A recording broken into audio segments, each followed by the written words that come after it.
তো আজ থেকে শুরু হলো সদকা জারিয়ার পথ। এই পথে আমরা সবাই যেন শরীক হতে পারি, আর আল্লাহ পাক যেন কবুল করে আমাদের জন্য।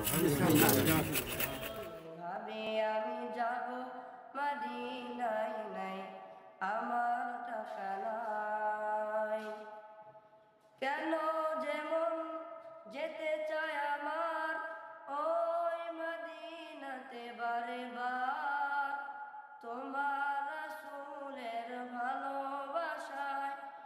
আউযুবিল্লাহি মিনাশ শাইতানির রাজিম। বিসমিল্লাহির রহমানির রহিম। আলহামদুলিল্লাহ, আল্লাহর দরবার লাখো কোটি শুকরিয়া যে আল্লাহ সুবহানাহু ওয়া তাআলা আমাদেরকে সুস্থ রাখছেন। আমাদের এই মসজিদ কাজ করার জন্য চতুর্পাশটা ভেঙে নেওয়া হয়েছে। আজ আমরা কলম উদ্বোধন করব ইনশাল্লাহ। আলহামদুলিল্লাহ, আল্লাহর দরবারে লাখো কোটি শুকরিয়া যে আল্লাহ সুবহানাহু ওয়া তাআলা আমাদেরকে সুস্থ রাখছেন। সবচেয়ে বড় নিয়ামত, কি বলেন? জি। আমরা যখন আল্লাহর কি কারিশমা দেখেন, আল্লাহ তাআলা কি করবেন উনি ভালো জানেন। মানুষের যেখানে শেষ, আল্লাহ তাআলার সেখানে শুরু। আমরা পাশে একটা মাদ্রাসায় আসছিলাম, এতিমখানা মাদ্রাসায় খাওয়াতে। এখানে এসে এক ওয়াক্ত নামাজ পড়তে এসে এখানে এসে মসজিদটা আমরা দেখার পর দেখলাম ভাঙ্গা মসজিদ। ওনারা আমাদের কাছে তুলে ধরলেন যে আমাদের এই মসজিদটা অর্থের অভাবে এই অবস্থা পড়ে আছে। তো এই কথাটা 10 জনের সামনে তুলে ধরাতে আল্লাহ পাক কোথায় থেকে টাকা পয়সার ব্যবস্থা করে দিলেন। ওনাদের চাহিদা ছিল টিনের বেড়া থেকে একটু ওয়াল করে দিবেন, পাকা বেড়া, উপরে টিন,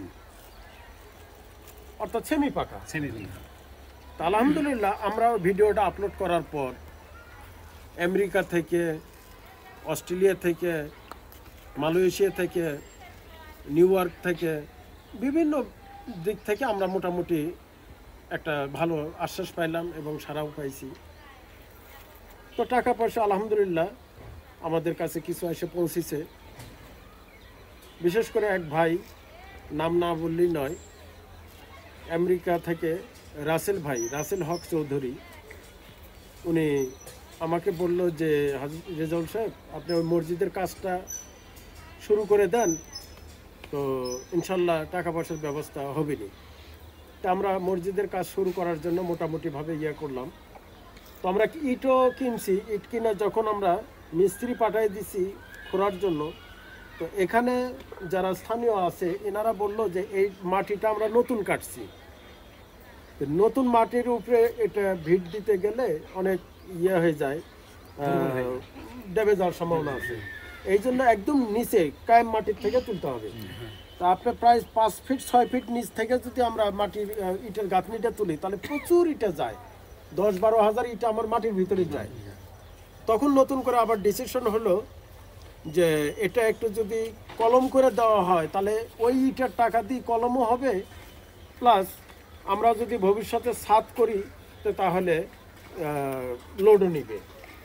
তো আমিও জিনিসটা দেখলাম যে ভালোই, তো ঠিক আছে, ওই খরচাই যদি কলমই হয়।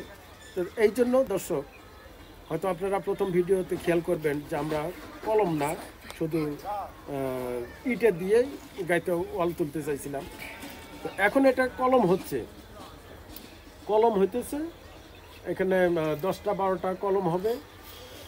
কলম দিয়ে উপরে ইনশাল্লাহ আমাদের নিয়ত আছে ছাদ করার জন্য, আমরা নিয়ত করছি। কিন্তু টাকা পয়সা যদি অর্থের যোগান আল্লাহ পাক করে দেয় তাহলে ইনশাল্লাহ আমরা ছাদ করব। আপনারা যদি আমাদের পাশে থাকেন তাহলে সম্ভব, কি বলেন? তো রাসেল ভাই আমাকে 2 লক্ষ টাকা দিয়েছিলেন।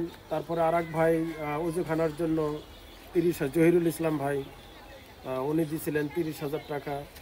এবার আমার পরিবার থেকে কিছু টাকা দিয়েছেন, আমার এক বন্ধু উনি দিয়েছেন, তারপরে আমেরিকা নিউ ইয়র্ক থেকে এক ভাই দিয়েছেন। তো আলহামদুলিল্লাহ এইভাবে সবাই যেহেতু আগায় আসছে, তখন আমাদের একটু মানে নিয়তটা চেঞ্জ করছি। সেটা হলো আমরা পুরোপুরি এখন নিয়ত করে নিছি যে আলহামদুলিল্লাহ আল্লাহর দরবারে আরেকবার শুকরিয়া আদায় করি, যদি আল্লাহ পাক তৌফিক দেয় উপরে আর টিন হবে না, উপরে ইনশাল্লাহ ছাদ হবে। ঠিক আছে না? ইনশাল্লাহ। তো আমরা আজকে কলমটা উদ্বোধন করব।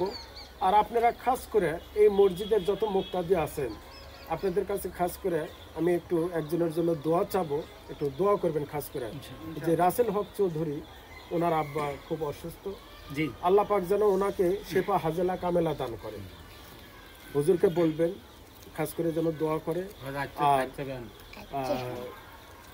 আমরা রাসেল ভাইয়ের আব্বার জন্য খাস করে দোয়া করব, রাসেল ভাইয়ের জন্য দোয়া করব, জহিরুল ইসলাম ভাই, তারপরে আমেরিকা নিউ ইয়র্ক থেকে আরেক ভাই, অনেকে আছে আমার পরিবারের। উনি আমার ওয়াইফ, উনি ওনার ব্যক্তিগত থেকে উনি কিছু টাকা দিছে। এই জন্য সবাই সবার জন্য দোয়া করবো খাস করে। এখানে দেখেন আপনারাও শরিক হবেন।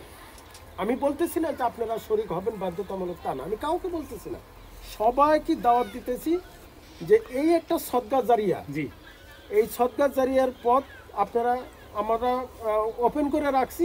আপনারা যদি এখানে পথ নিতে চান বা এখানে যদি শরিক হতে চান, তাহলে যে কেউ শরিক হতে পারেন। কেউ 10 টাকা, 5 টাকা, 20 টাকা, কেউ 1 লাখ, 2 লাখ, যাই যা পারেন শরিক হতে পারেন।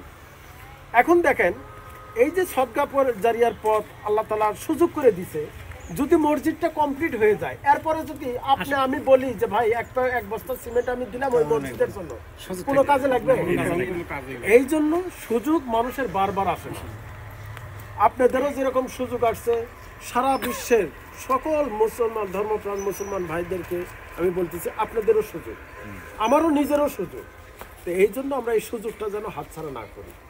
ভাই এখানে করলে আমরা কোথায় পাবো? দুনিয়াতে পাবো না, আখিরাতে পাবো। আমি আল্লাহর ঘর মসজিদ তৈরি করার জন্য যদি কিঞ্চিৎ সাহায্য করি, বিনিময়ে আল্লাহ পাক এক একটা বালাখানা আমার জন্য তৈরি করে দিবে।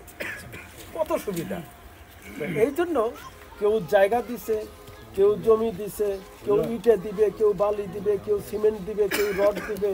অর্থাৎ যে টাকাটাই এখানে আসুক, এই টাকাটাই আমরা এইসব খাতে খরচা করব। তো আমাদের এই মসজিদের ইমাম সাহেব হুজুর চলে আসেন। সালাম আলাইকুম, ভালো আছেন? আমি আপনার জন্য ওয়েট করতেছিলাম। তো আমরা আজকে উদ্বোধন করব।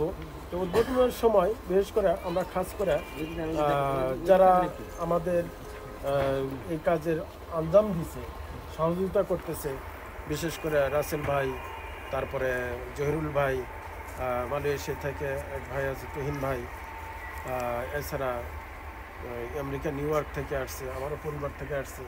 এই সবার জন্য একটু খাস করে দোয়া করে দেবে। আর রাসেল ভাইয়ের আব্বা অসুস্থ, ওনার জন্য একটু খাস করে দোয়া করবেন। এবং আপনার মুসল্লিদের সাথে করে নিয়ে ফজরবাদ, এশাবাদ একটু খাস করে দোয়া করবেন। ঠিক আছে না ইনশাল্লাহ? একটু দেখি কড়াইটা নিয়ে আসেন। তো ঠিক আছে ইনশাল্লাহ। তো আজ থেকে শুরু হলো সদকা জারিয়ার পথ। এই পথে আমরা সবাই যেন শরীক হতে পারি, আর আল্লাহ পাক যেন কবুল করে আমাদের জন্য। কোন জমিনের মাটি আমার হবে গোরস্থান, কাদের চোখের জলে আমি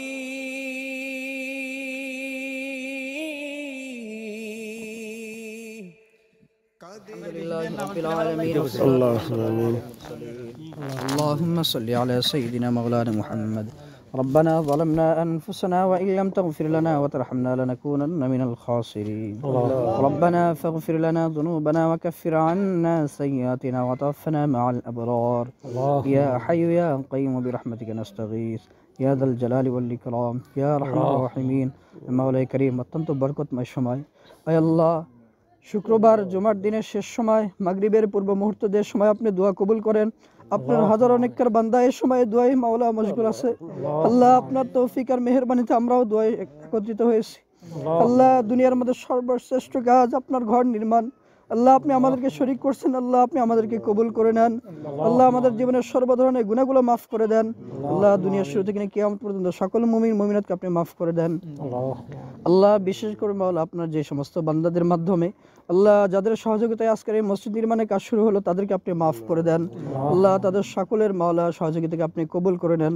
আয় মাওলাই কারীম, আল্লাহ আপনার হাবিব জানায় দিয়েছেন আমাদেরকে যে দুনিয়াতে একটি মসজিদ নির্মাণ করবে, জান্নাতের ভিতরে আপনি বালাখানা তৈরি করে দিবেন। আয় আল্লাহ, যারা যে কোনো ভাবে সহযোগিতা করছে মাওলা, তাদের জন্য জান্নাতের মধ্যে আপনি বালাখানার ব্যবস্থা করে দেন। আল্লাহ, বিশেষভাবে রাসেল ভাইয়ের বাবা অসুস্থ মাওলা, তাকে আপনি শেফায়ে আজলে কামেলা নসিব করেন। আল্লাহ তাকে পরিপূর্ণ সুস্থতা দান করেন। আল্লাহ যতদিন দুনিয়ার হায়াত তাকে দান করছেন, সুস্থতার সঙ্গে মাওলা আপনার ইবাদত বندگی করার তৌফিক দান করেন। আয় আল্লাহ এখানে যারা উপস্থিত আছেন সকলকে সুস্থতা, আফিয়ত এবং নিরাপত্তা দান করেন। আয় আল্লাহ আমাদের সকলকে দুনিয়া এবং আখিরাতের কল্যাণ দান করেন। আল্লাহ এই মসজিদকে আপনি কবুল করেন। আল্লাহ এই মসজিদের ইমাম, মুয়াজ্জিন সকলকে আপনি কবুল করে নেন। আল্লাহ এই মসজিদকে কিয়ামত পর্যন্ত কায়েম আর দায়েম রাখেন। আল্লাহ মসজিদকে মাওলা সুন্দরভাবে মাওলা সব কিছুর ব্যবস্থা আপনি করে দেন। আল্লাহ যা কিছু দরকার আপনার গায়বী খাজানা থেকে আপনি পূরণ করে দেন। আল্লাহ সর্বোপরি মাওলা সকলের সহযোগিতাকে আপনি কবুল করেন। আল্লাহুম্মা রহমনি বিতারকিল মাআসি আবাদাম মা মুকাইতানি রব্বিরহামহুমা কামা রাব্বায়ানা সগীরা ربنا هب لنا من أزواجنا وذرياتنا قرة أعين واجعلنا للمتقين إماما سبحان ربك رب العزة عما يصفون وسلام على المرسلين والحمد لله رب العالمين.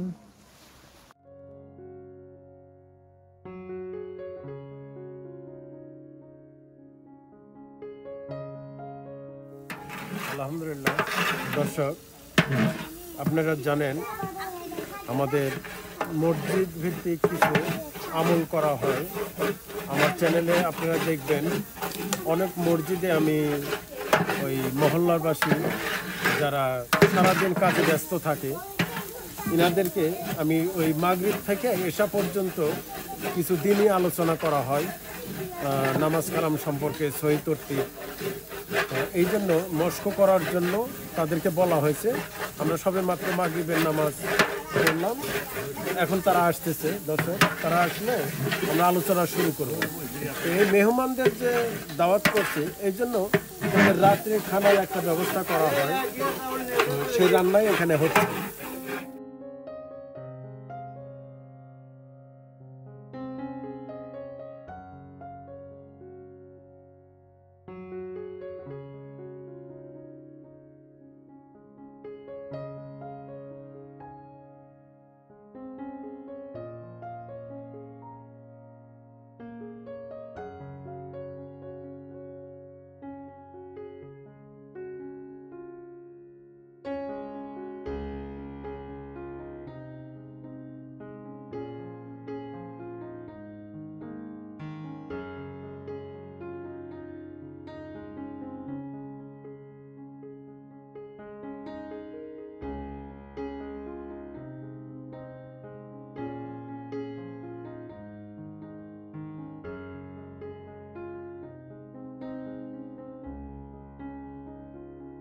আসসালামু আলাইকুম ওয়া রাহমাতুল্লাহি ওয়া বারাকাতুহু।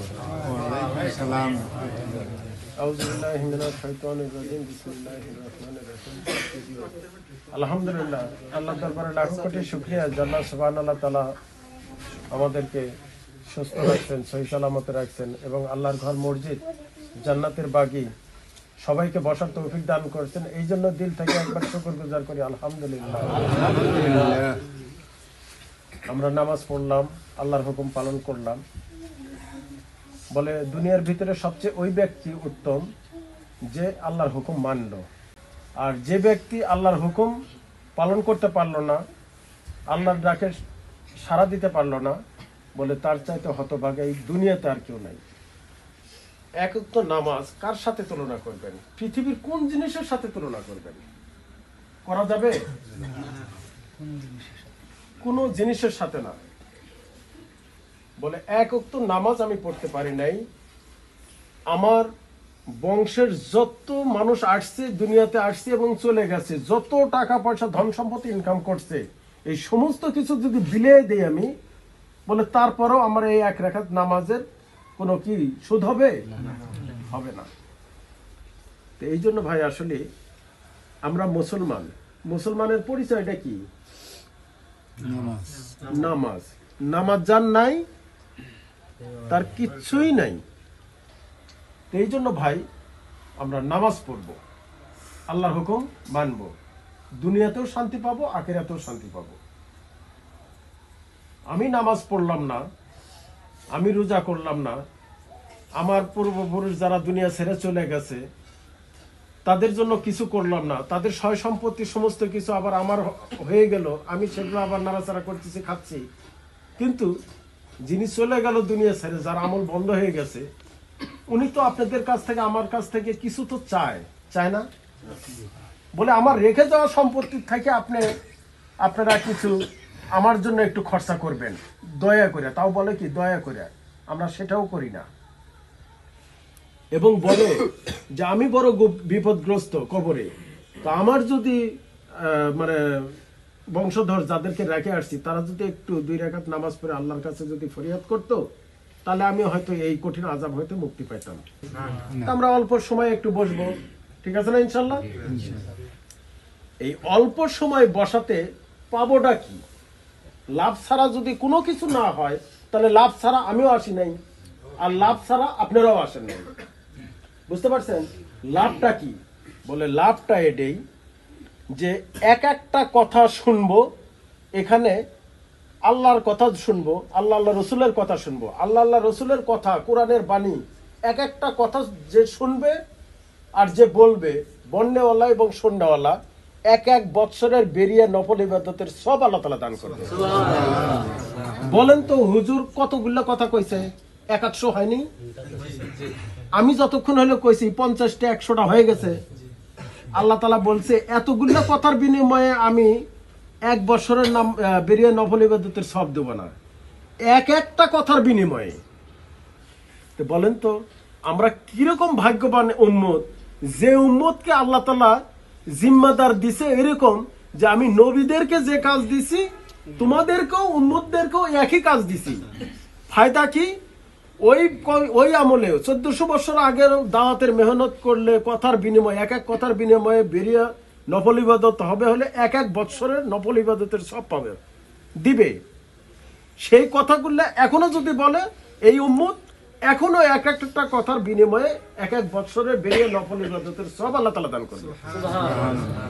চিন্তা করেন, আমি গতবার ইজতেমায় গেছিলাম, গত বছর ইজতেমায় যাইয়া ওনার বয়স 70-80 বছর, ইজতেমায় আসছে, একই বেড, পাশাপাশি বেড, বিছানা। তা আমি ওনাকে বলছিলাম যে হুজুর মুরব্বী, আমি তো আসলে জেনারেল লাইনে লেখাপড়া করি, আরবি তেমন ভালো পারি না, তো আমাকে একটু কিছু মাসালা শিখান, যেমন ওযুর ফরজ, গোসলের ফরজ, তারপরে সূরা কেরাত কিছু একটু সহি করে দেন। ভাই উনি গোসলের ফরজ, ওযুর ফরজ 5টা না 6টা বললো, গোসলের ফরজ 13টা বলছে। তাহলে বলেন যে ওই লোক 80 বছর বয়স, এখনো কি উনি পবিত্র আছে? এই অবস্থায় সমস্ত কাজ তার চলতেছে। এই জন্য আমি বেশি মাসালা শিখাবো না, এক একটা কথার বিনিময়ে আমরা পাবো এক বছরে বেরিয়ে নফল ইবাদতের সব আল্লাহ তাআলা দান করবে। আর আজকে যদি আমাদের কারো যদি ভুল থাকে, এই ভুল যদি সংশোধন হয়, তাহলে একটা মাসালা শিখলাম না? একটা মাসালা শেখার কারণে এখানে আলেম আছে, মুফতি আছে, অনেকেই আছে, ওনারা কথা বলবে, আমি ওনাদেরকে কথা বলার জন্য ইয়ে করবো, আমি কিছু জাস্ট কয়েকটা পয়েন্ট তুলে ধরবো, তার উপরে ওনারা কথা বলবে। একটা মাসালা যদি আমরা শিখতে পারি এই বৈঠকে, তাহলে 1000 রাকাত নফল নামাজের চাইতেও উত্তম। আমরা 1 লাইনের একটা মাসালা হইতে পারে, 3 লাইনের একটা মাসালা হইতে পারে, বুঝতে পারছেন? তো একটা মাসালা শিকার বিনিময়ে যদি 1000 রাকাত নফল নামাজের সব আল্লাহ তাআলা দান করে। এখানে এমন কেউ নাই যে তার বংশ থেকে কেউ দুনিয়া ছেড়ে চলে যায় নাই। বাপ যায় নাই, দাদা গেছে, দাদা যায় নাই, তার বাপ গেছে, গেছে না? সবাই গেছে দুনিয়া ছেড়ে। এই দুনিয়া যতই আমাকে টানুক, আমি যে দুনিয়াতে থাকবো না, আর এই দুনিয়াও যে আমাকে রাখবে না, এটা কিন্তু সত্য কথা।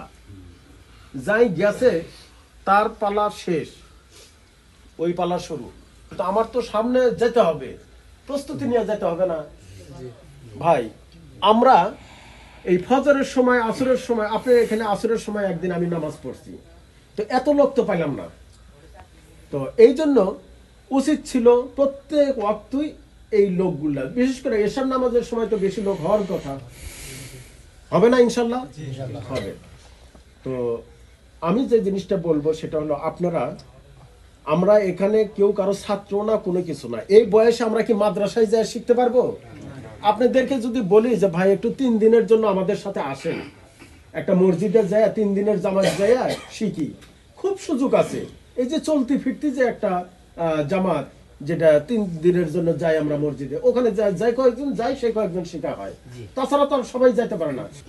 আপনারা যদি বলেন যে সপ্তাহে একদিন করে আমরা এই মসজিদে বসবো, আমি যদি নাও আসি, এই মসজিদের ইমাম সাহেব আছে, তারপরে ওই যে সাগর আছে, সাগরের দিয়ে অ্যারেঞ্জমেন্ট করাবো।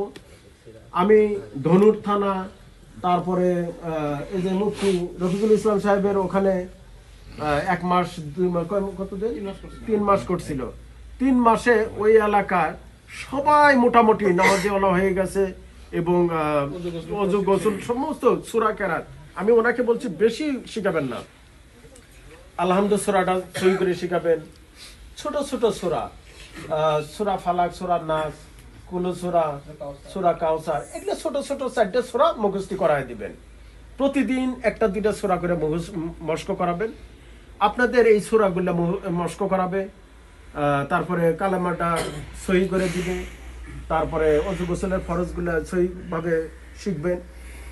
তো এই যে শিখার পর আপনারা আমল করবেন। এখন আপনারা যারা মসজিদে আসছেন, শুনতে পারলেন, জানতে পারলেন, ক্লিয়ার হলেন, আপনারা একটু চোখ মুজে চিন্তা করবেন যে আমার যুবক সময়টা, বয়সটা আমি কিরকম ভাবে কাটাইছি, বৃদ্ধ বয়সে আমি কিভাবে কাটাইছি। এই হুজুর যে সামান্য ছোট একটা মাসালা বললো, এই মাসালা অনুযায়ী আমার জিন্দগিটা ঘুরে আসতেছি কিনা। যদি না আসে থাকে, খুদার কসম করে বলতেছি, যদি এই নিয়মে আল্লাহর 3 বিধান মাইনে যদি না চলে আসেন এই পর্যন্ত, কারো বয়স 50 বছর, 60 বছর, 70 বছর, তার কিচ্ছুই হয় নাই, এই দিকে কিচ্ছুই হয় নাই। পবিত্র থাকা অবস্থায় কি উপকার হবে বলে, পৃথিবীর যত কাম কর্ম সমস্ত কিছু আমার জন্য উপকার হবে। দেখেন, আপনি গোসলের ফরজ হয়েছে, এই গোসলের ফরজ যদি কেউ না আদায় করে, তাহলে ওই লোক মনে করেন সাবালক হয়েছে 25 বছর থেকে বা 20 বছর থেকে, এই অবস্থায় সে ওযুর ফরজ জানে, সমস্ত কিছু জানে, আলহামদুলিল্লাহ সূরা জানে বা অন্য অন্য সূরা কেরাত, নামাজের সবকিছুই জানে, কিন্তু এই ছোট্ট মাসালাটুকু না জানার কারণে সে ওই যে প্রথম যে নাপাকি হয়েছে, কথাগুলো খুব মনোযোগ দিয়ে শুরু করবেন, আমি খুব রিসার্চ করি এগুলো নিয়ে। ওই ব্যক্তি প্রথম দিন নাপাকি হয়েছে, উনি যদি আল্লাহর 3 বিধান না মেনে, দেখেন খালি আপনারা খালি মনে মনে চিন্তা করবেন যে আমরা কিরকম মানি এটা। 3 বিধান না মেনে, বিধানটা কি? গড়গড়ার সহিত কুলি করবে, নাকে নরম জায়গা পর্যন্ত পানি পৌঁছাবে, আর উত্তম রূপে সর্বশরীর ধৌত করবে। এখন 1 বালতি পানি দিয়ে আপনি গোসল করেন, আলহামদুলিল্লাহ 3 বিধান মানলে হাফ বালতি পানিতেও আপনি পরিষ্কার হবে। বুঝতে পারছেন? 3 বিধান না মেনে যদি আপনি যমুনা নদী, সামনে তো যমুনা নদী খুব সকালে যায় যদি ডুব পারতে 100 ডুব পারেও যদি গোসল করে আসেন, আপনারাই বলেন তো দেখি কেউ পবিত্র হয়েছে? এই লোক ওই দিন থেকে যে অপবিত্র, কতদিন পর্যন্ত অপবিত্র আছে? কবরে যায়ও অপবিত্র হয়ে গেছে। এখন আমি বলি যে কবরে কিভাবে অপবিত্র যায়? ওই লোক যত কাজ করবে নাপাক অবস্থায়, আজান দিবে নাপাক অবস্থায়, নামাজ পড়বে নাপাক অবস্থায়, খানা খাবে নাপাক অবস্থায়, 13টা বাচ্চা জন্ম দিছে নাপাক অবস্থায়, বিয়ে করছে নাপাক অবস্থায়, বাসর করছে নাপাক অবস্থায়, তারপরে বিয়ের পরে নফল নামাজ যে পড়ছে, ফরজ নামাজ পড়ছে, সেটাও নাপাক অবস্থায়, মরে যাইয়া উত্তর দক্ষিণ মুখে সটানো হয়েছে, তাও নাপাক অবস্থায়, আবার 3 জন যায় যে ধুইলেন না, তারপরেও নাপাকি থেকে গেল, কবরে শোয়াইছেন তাও নাপাকি আছে। এখন আমার কাছে জিজ্ঞাসা করেন কেমনে নাপাক থাকলো? আমি বলি, মৃত ব্যক্তিকে আপনি গোসল করাতে পারবেন, আপনার লম পরিষ্কার করে দিতে পারবেন, কিন্তু গড়গড় শেখ কুলি করতে পারবেন? করাতে পারবেন? পারবেন না। সে কি 3 বিধানের 1 বিধান মানতে পারলো না, সে কবর পর্যন্ত নাপাক অবস্থায় গেছে। এই জন্য ভাই, আমরা ওয়াজ মাহফিলে যাই, বড় বড় মাওলানা নিয়ে আসি, বুঝতে পারছেন? তারা বলে যে এই ছোটখাটো মাসালা আমরা শিখাইয়া 50,000 টাকা কেউ দিবে, এই জন্য বড় বড় মাসালা বলে যে তুর পাহাড় কি হলো, অমুক পাহাড় কি হলো, মুসা আলাইহিস সালাম কি করলো, ঈসা আলাইহিস সালাম কি করলো, ইউসুফ নবী কি করলো, এগুলো বড় বড় ঘটনা তারা বলে, মজাও পান মারহাবা বলেন, ইয়া বলেন, সমস্ত কিছু বলেন। এখানে কেউ কিন্তু মারহাবা বলবে না, আর মারহাবা শোনার জন্য আমরা আসি নাই। এই যে সবচাইতে ছোটখাটো কিছু দোয়া আছে, যেগুলা কাপড় পরার দোয়া, কেউ জানেন? কেউ বলতে পারবেন কাপড় পরার দোয়া? আমি হাজার হাজার মানুষকে জিজ্ঞাসা করছিলাম কাপড় পরার দোয়া, কেউ পারে নাই। হ্যাঁ, না বলেন নাই, ওটা গুরুত্বই দেন নাই যে এটা তো সাধারণ ব্যাপার। বিসমিল্লাহির রহমানির রহিম পরে কাপড় পরবেন, এডি দোয়া, বুঝতেন?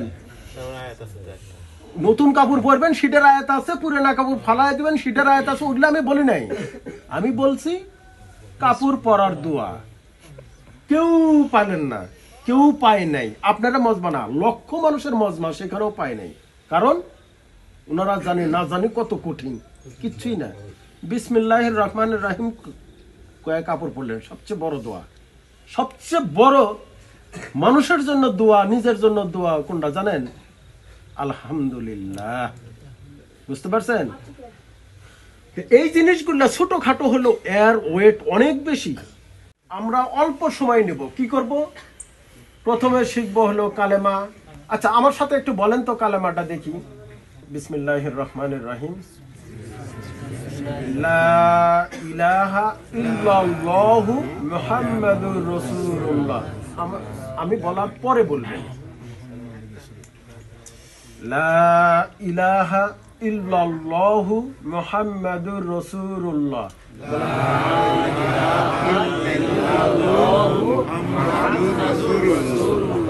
ব্যাখ্যা হুজুররা করবেন, আমি বলি। ভুল পেলাম কোথায়? লা ইলাহা না, লা ইলাহা যদি না বলেন, লা ইলাহা বললে যেটা বলছেন আল্লাহকে সন্তুষ্ট করার জন্য, ওর চাইতে বেশি অসন্তুষ্ট হয়েছে আল্লাহ তাআলা। এই জন্য ওইটা বলা হবে না। এটার ব্যাখ্যা এত ইয়া হয়ে যায়, মানে নেগেটিভ হয়ে যায়, যার ফলে এই জন্য এই যে ছোটখাটো জিনিসগুলা। তো ঠিক আছে দর্শক, আপনাদের কাছেও আমার দাওয়াত থাকলো, আপনারা যে কোনো মসজিদে এই রাত্রে এলাকাবাসী নিয়ে মসজিদে সূরা কেরায়াতের মশক করবেন, মাসলা মাসাইল শিখাবেন, এবং ওই রাত্রের যত খরচা আমাকে বলবেন, ইনশাল্লাহ ফুড ফর হেল্পলেস এটা বিয়ার করবে। শুধু একটা মসজিদ না, বাংলাদেশের যদি 100টা মসজিদ একদিনে করে, 100টা মসজিদই আমরা বিকাশে টাকা পাঠায় দেই।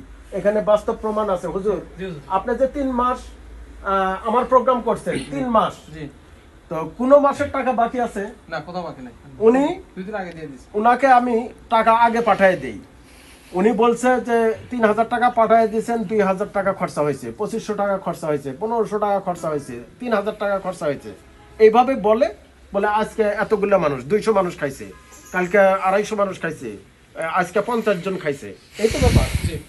শুধু ইনার মসজিদ না, ঢাকা এক মসজিদ আছে, তারপরে নোয়াখালী এক মসজিদ আছে, শেরপুর 2টা মসজিদ আছে, বগুড়া আছে, এই যে শ্যামল আছে, এরকম অনেকটা মসজিদে চলে। আমি বলি আপনাদের মসজিদেও যদি আমি চালু করি, আপনারা চালু করেন, কিন্তু কথা দিতে হবে আমি তো এই প্রোগ্রাম দেখবো মোবাইলে, যে কত মানুষ শিখছেন, কত মানুষ আসছেন। এমন না আমরা তো ভাই একমুঠ খানা খাওয়ার জন্য তো আর আসবো না, আমরা আসবো কি দুনিয়া ও আখিরাত সুন্দর করার জন্য। আমি যদি দুনিয়া ও আখিরাত আমার দ্বারা সুন্দর হয়, আর যদি 2টা কথা শোনার পরে আমার জীবন জিন্দগি যদি পাল্টে যায়, তাহলে আপনিও কামিয়াবি। আমরা যে কষ্ট করে আপনাদের কাছে আসছি, ভোটের নেশাও না, নোটের নেশাও না, টাকার জন্যও না, কোনো কিছু না, কোনো বিনিময় না, আমরা কোনো বিনিময়ই না, আমরা দিয়ে আপনাদেরকে নিয়ে আসবো। তো অনেক জায়গায় আলহামদুলিল্লাহ আমাকে বলছে কি জানেন, যে হুজুর আপনি শুরু করছেন, এখন আর আমাদের খরচা দেওয়া লাগবে না, আমাদের এখানে যারা মেহমান আসে তারা নিজেরাই কিম করে, এখন ইন্তজাম করে। আজকে বলে কি আমার পক্ষ থেকে আজকে সবার কি দাওয়াত, কালকে অমুকজন বলতেছে আমার পক্ষ থেকে আজকে দাওয়াত, এই শুক্রবারে দাওয়াত, এরকম ভাবেই চলতেছে। এখন আমি তো সুযোগ পাই না। ঠিক আছে, তো এখানে হুজুররা এখন একটু কয়েকটা সূরা, 4টা সূরা শিখাবে, আলহামদুলিল্লাহ সূরা সহ 5টা সূরা মশক করাবে।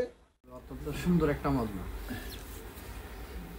আসলে এইভাবে দ্বীনি ফিকির সকলেরই আমাদের করা দরকার। কি বলেন? লা ইলাহা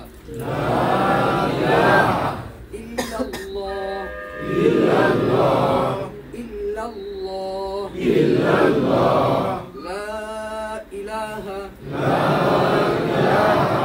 إلا الله إلا الله لا إله إلا الله إلا الله محمد رسول الله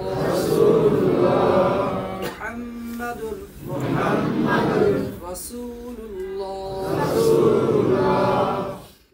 بسم الله الرحمن الرحيم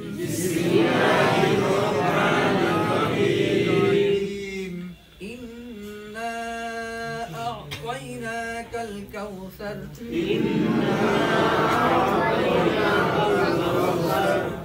فصل لربك وانحر إن شانئك هو الأبتر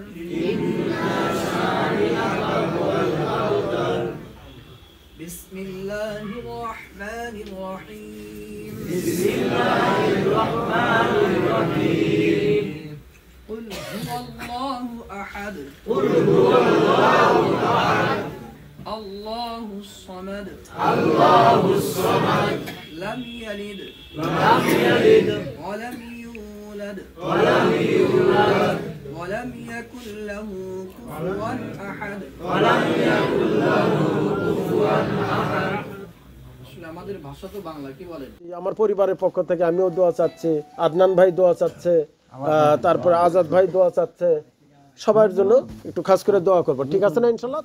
আলহামদুলিল্লাহি রাব্বিল আলামিন ওয়াসসালাতু ওয়াসসালামু আলা সাইয়্যিদিল আমবিয়া ওয়াল মুরসালিন রব্বিরহামহুমা কামা রাব্বায়ানি সাগীরা ওয়াকুর রব্বিরহামহুমা কামা রাব্বায়ানি সাগীরা রব্বি জাআলনি মুকিমাস সালাতি ওয়া মিন যুররিয়্যাতি রব্বানা ওয়া তাকাব্বাল দুআ اللهم اجعلني من التوابين واجعلني من المتطهرين ইয়া আল্লাহ, যে জিনিসগুলো শিক্ষা দেওয়া হলো গো মাওলা, ইয়া আল্লাহ, যে কথাবার্তা বলা হলো মাওলা, এর প্রতি যত ভুল ভ্রান্তি আছে মাওলা, আল্লাহ তুমি নিজ গুনাহ ক্ষমা করে দাও গো মাওলা। আল্লাহ বিশেষ করে মাওলা, আল্লাহ তোমার যে বান্দারা মাওলা এই আয়োজন করতেছে গো মাওলা, আল্লাহ তুমি তো সবকিছু জান্নাওয়ালা, জানো গো মাওলা, তুমি তো আলিমুল গায়ব মাওলা, তুমি তো সবকিছু জান্নাওয়ালা মাওলা। ইয়া আল্লাহ, এরকম প্রোগ্রাম যাতে মাওলা ইয়া আল্লাহ আরো বেশি বেশি করতে পারে সেরকম তৌফিক দান করো গো মাওলা। আল্লাহ, যে উদ্দেশ্য গো মাওলা ইয়া আল্লাহ এই আয়োজনগুলো করতেছে মাওলা, ইয়া আল্লাহ তিনাদের মনের নেক মাকসাদগুলো তুমি পূরণ করো মাওলা। আল্লাহ বিশেষ করে মাওলা আমরা যারা হাত তুলন করেছি মাওলা, ইয়া আল্লাহ আমাদের সবাইকে মাওলা আল্লাহ ইমানের হালতে চলা তৌফিক দান করো মাওলা। ইয়া আল্লাহ আমাদের সবাইকে মাওলা ইয়া আল্লাহ মৃত্যুর সময় ঈমানে কালেমা নসিব করো মাওলা। সাল্লাল্লাহু তাআলা আলা খায়রি খালকিহি মুহাম্মাদি ওয়া আলি আসহাবি আজমাইন ওয়ারহামনা মাআহুম বিরহমাতিকা ইয়া আরহামার কোন জমিনের মাটি আমার হবে গোরস্থান, কোন জমিনের মাটি আমার হবে গোরস্থান, কাদের চোখের জলে আমি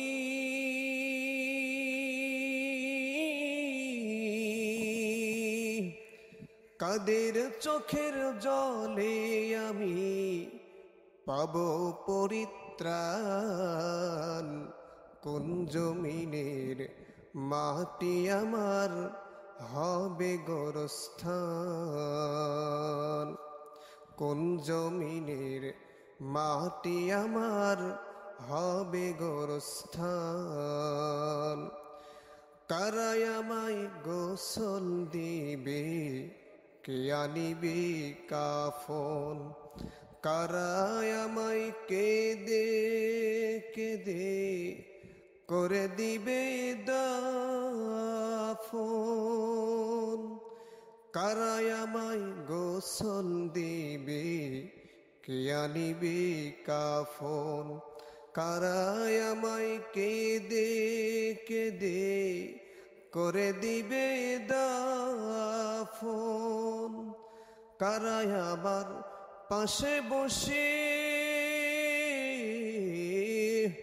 কারায় আমার পাশে বসে শোনাবে কোরআন। কোন জমিনের মাটি আমার হবে গোরস্থান। ভিডিও আজ এ পর্যন্তই, বাকি আবারও দেখা হবে অন্য কোনো ভিডিওতে। আসসালামু আলাইকুম ওয়া রাহমাতুল্লাহ ওয়া বারাকাতুহু।